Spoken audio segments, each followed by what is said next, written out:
January is Back to Basics Month, and Science of Mind centers and churches all over the United States, all over Canada, and in other countries as well, are taking this month to look at the things that Ernest Holmes taught. Go back to the basics and look at those and see how we can integrate them into our lives. So first, some background. Ernest Holmes, the founder of Science of Mind and Spirit, he did most of his teaching and most of his writing between 1919 and 1960 when he passed. Although it is still applicable, still relevant, still works for us.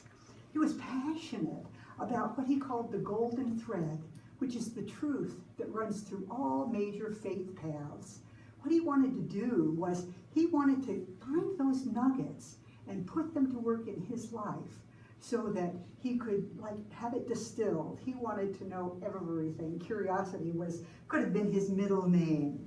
So first of all, he didn't want to start a church. He said, no way. And then, so he started an educational institute, and he taught classes to teach this material that he had gathered. Finally, people said, we have to turn this into a church. We have to turn this into a church. And so he finally agreed. And originally it was called Religious Science.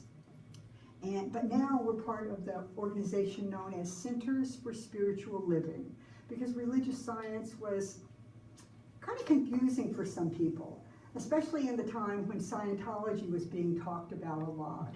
So let me tell you a little bit to clear up that confusion about what we are not. We're not Christian Science, although we have some of the same roots, some of the same teachers in the background, some of the same philosophies that have impacted our teaching. But we're not Christian Science. We're definitely not Scientology. And we're not very much a traditional religion per se. I mean, it's different here, not like every place else. We're not a cult. Now, some people have said, oh yes, that cult of religious science or science of mind, but we're not a cult, because the nature of a cult is that they try to influence people's thinking, their adherents. They want to control their thinking and their ideas, and we don't do that. First of all, look around. Do you think this is a bunch that can be controlled very easily? No, I just don't think so. So rather than trying to control your thinking, what we want to do is teach you how to think. Teach you how to think in order to create a life that works, that is happy and joyful and abundant.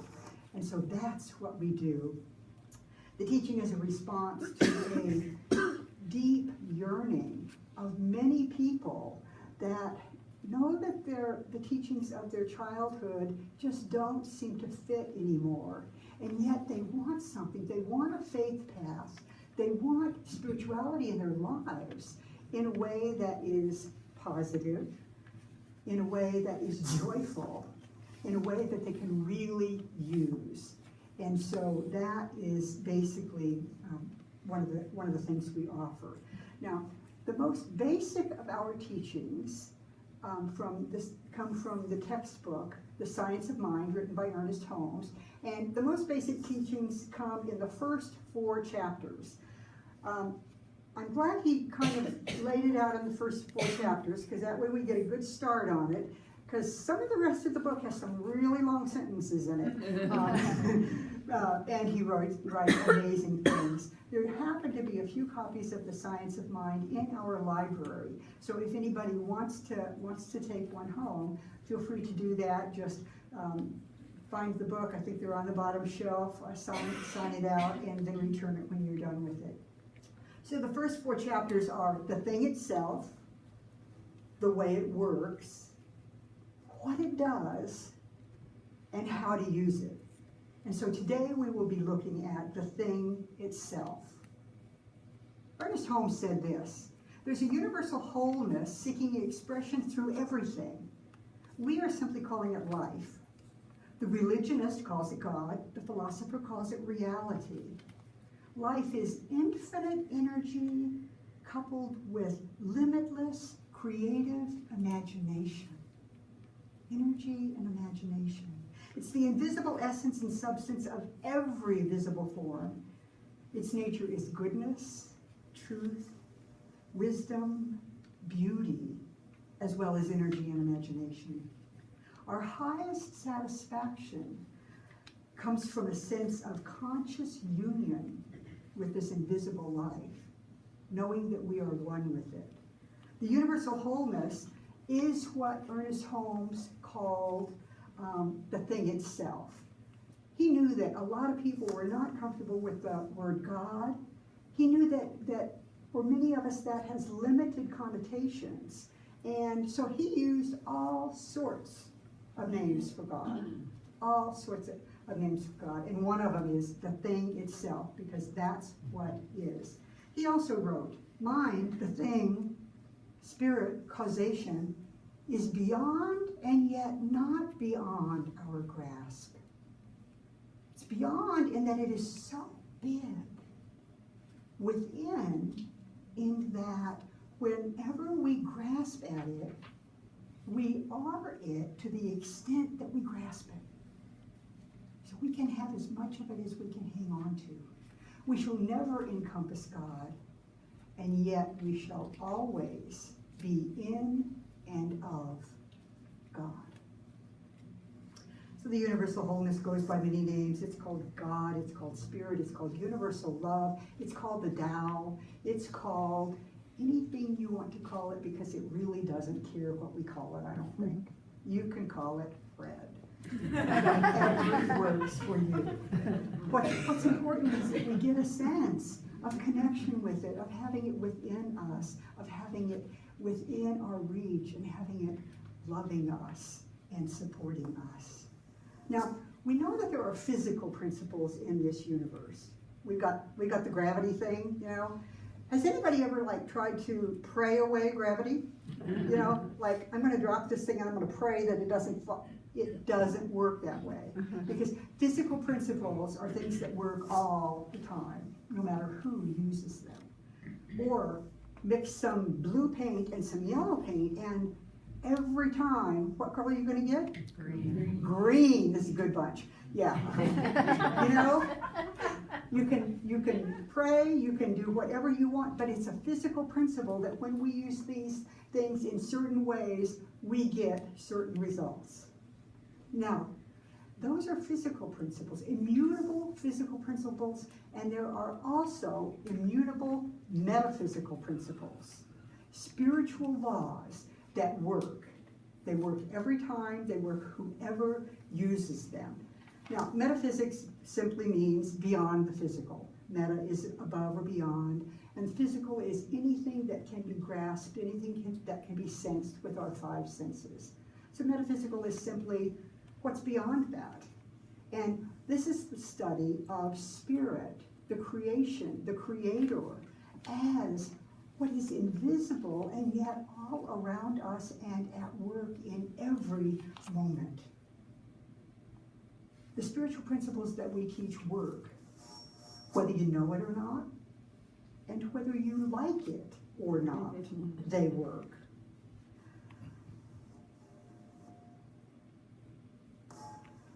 The Creator and the creation are one.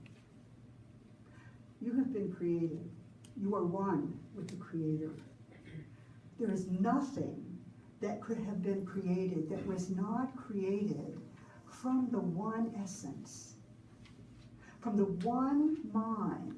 Each of you and everything that you see was first an idea in the mind of this thing we call God. And then this thing we called God or Spirit moved it into form and made it out of itself, because there was nothing else for it to make it out of. And that's how we all got here. There's one infinite universal life force, and everything that is an expression of that. And even quantum science is now telling us this. You can't start cutting up matter into the tiniest pieces and have it still be pieces. Because what happens is eventually it disappears into an energy that is called consciousness, an energy that is called the realm of all possibility.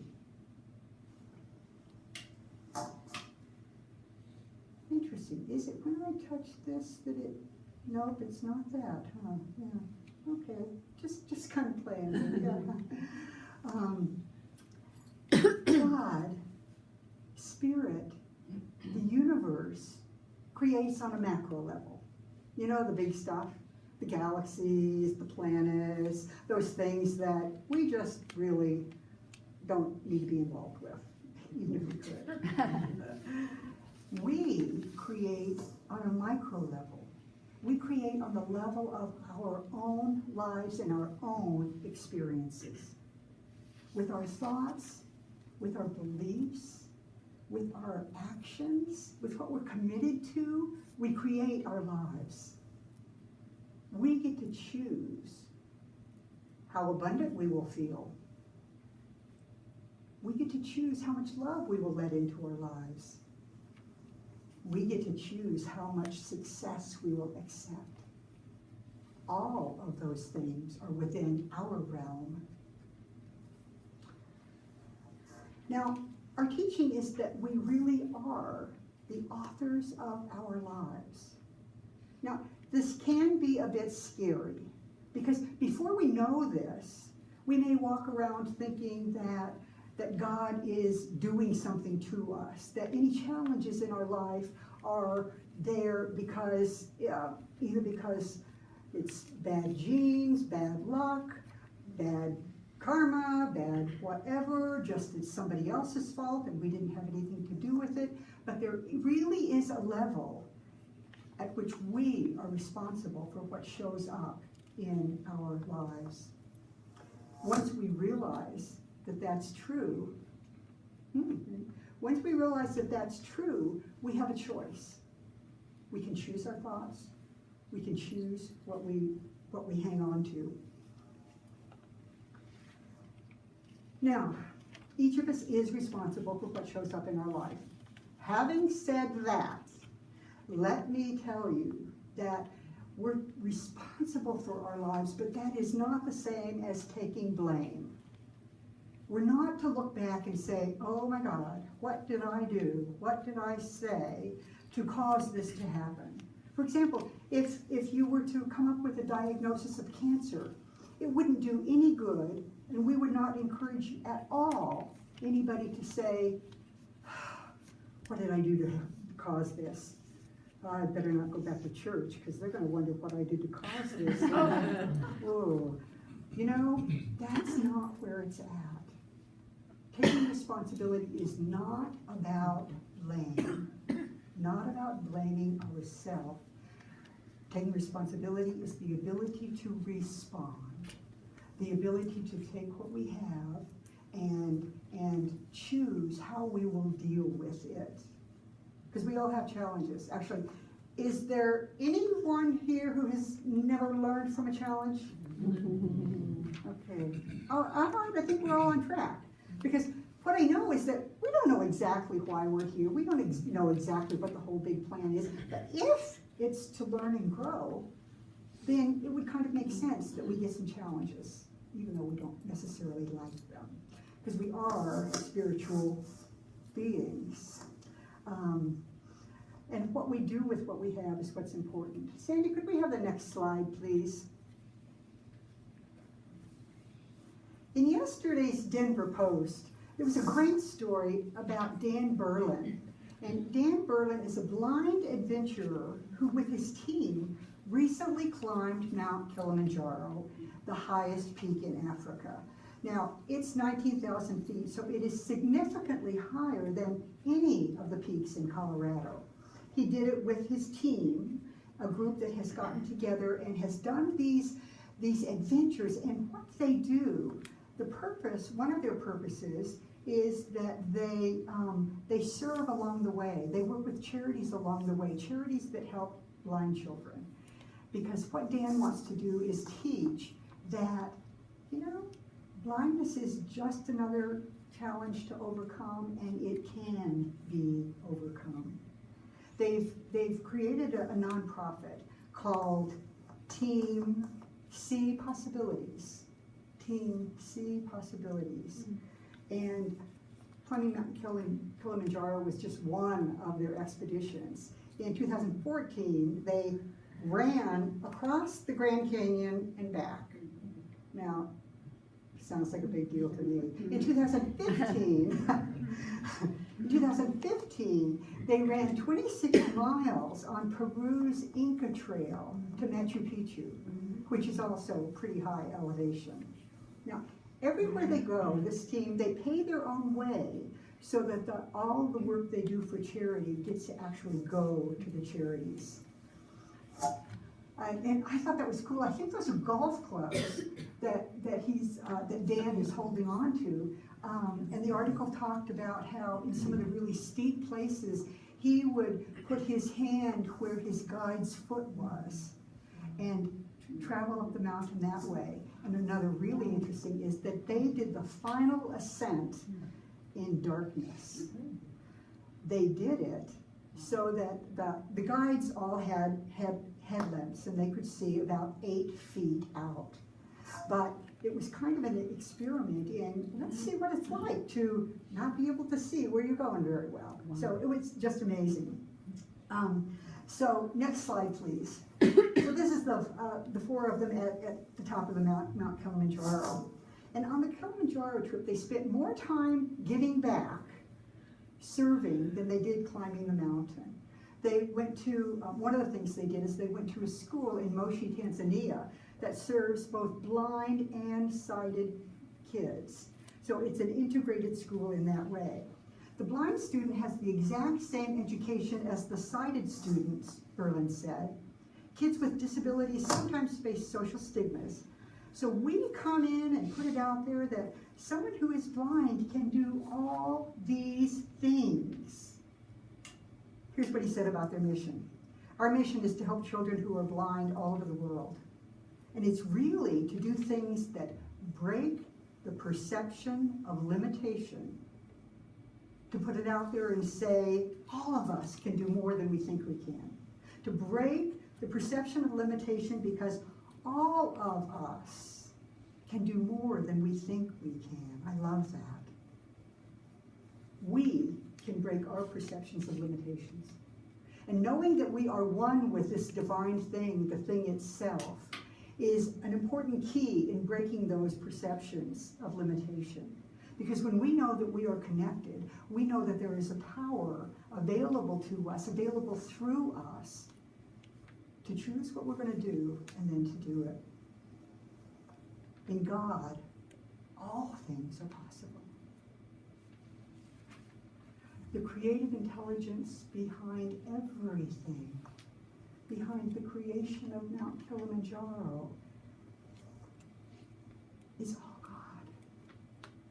Now, it's available for us to consciously use, and we need to use it using the spiritual principles. It all goes back to those principles. If they work all the time, no exceptions. Thoughts become things is a principle. It is a principle. It does work in our lives. The pattern of our thinking, not every tiny little bitty thought, but the preponderance of our thought is what guides our life. If we dwell on gratitude, we get more to be grateful for.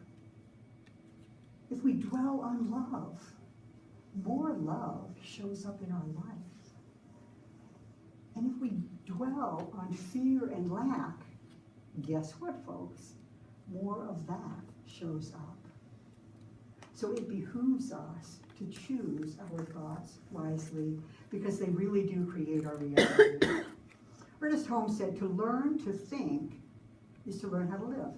We, by thinking correctly, can bring into our experience whatsoever we desire if we think correctly and become the living embodiment of our thoughts. Now, Isn't this a great philosophy? But what good is a philosophy if it doesn't help us to come alive? What good is a philosophy if it doesn't help us to create lives that are joyful and abundant and loving? What good is the thing itself unless we know that we can use it, unless we remember to use it, to call on it? Because each of us has come here to express individually, uniquely, in our own way, Spirit expressing through us. And if we keep God, or universal spirit, or love, or anything out there, then we're keeping ourselves separate from it, and we can't use it, and it can't serve us. But imagine what could shift if we started letting that love in. Imagine what could shift if we start to believe that right here where I am, God is. Say that with me. Right here where I am, God is. One more time. Right here where I am, God is. Do you believe it? Can you feel it in your bones? Can you feel it in your heart? How much of that love are you going to let in? A thimbleful? A cupful? A bucketful? Or are you going to let in the whole ocean full of love? Imagine the gentle waves of love flowing to you and through you and around you. Imagine the gentle waves of love that bathe every cell and system and organ of your body, allowing you to breathe deeply, allowing you to move into that place of knowing that you are connected with the divine and that all that the Father, Mother, whatever has is yours, that you can move into even greater abundance. Say with me again, right here where I am, God is. Right here where I am, God is. Again. Right here where I am, God is. Now let's whisper it.